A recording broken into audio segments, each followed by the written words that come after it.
మన కుటుంబంలో ఉండేటువంటి ఈతి బాధలు తొలగాలన్నా, దారిద్ర్య బాధలు తొలగాలన్నా కూడా శ్రీ మహాలక్ష్మి అమ్మవారిని ఆరాధించడం అనేటువంటిది మనకు పెద్దలు చెప్పినటువంటి సాంప్రదాయం. అయితే ఈ విశ్వావసునామ సంవత్సరంలో చిట్ట చివరి శుక్రవారం, అంటే దీన్ని కొన్ని క్షేత్రాలలో ప్రత్యేకంగా బ్రహ్మోత్సవానికి ముందుగా వచ్చేటువంటి శుక్రవారాన్ని కడ శుక్రవారంగా చెప్పి అక్కడ ఉండేటువంటి క్షేత్రంలో ఉండేటువంటి శ్రీ మహాలక్ష్మి అమ్మవారిని విశేషంగా ఆరాధించడం, విశేషమైనటువంటి ఉత్సవాన్ని చేయడం, తిరుమంజనం చేయడం, విశేషమైనటువంటి పదార్థాలు నివేదన చేయడం అనేటువంటిది ఉంటుంది.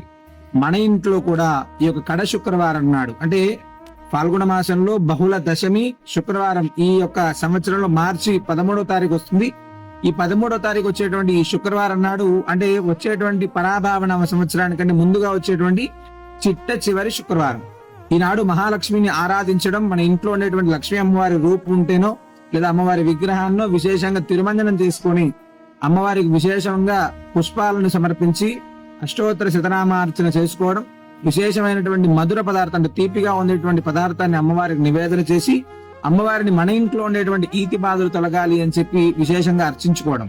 ఉభయ సంధ్యలలో ఉదయం సాయంత్రం 2 సంధ్యలలో నేతి దీపారాధన చేయడం ఈ కడ శుక్రవారం నాడు అత్యంత విశేషం. అవకాశం ఉన్నటువంటి ప్రతి ఒక్కరు కూడా విశ్వావసునామ సంవత్సరంలో వచ్చేటువంటి ఈ చిట్ట చివరి శుక్రవారం నాడు ప్రతి ఒక్కరు కూడా శ్రీ మహాలక్ష్మి అమ్మవారిని విశేషంగా ఆరాధించడం అత్యంత విశేషం. మన బంధువులు మిత్రులతోటి కూడా ఈ యొక్క విశేషాన్ని తెలియజేసి వాళ్ళను కూడా ఆచరించేటువంటి విధంగా మనందరం కూడా తెలియజేద్దాం. అవకాశం ఉన్నటువంటి ప్రతి భక్తుడు ఆచరిద్దాం. శ్రీ మహాలక్ష్మి అమ్మవారి యొక్క పరిపూర్ణ కృపా కటాక్షాలను పొందుదాం. సర్వే జనా సుఖినో భవంతు.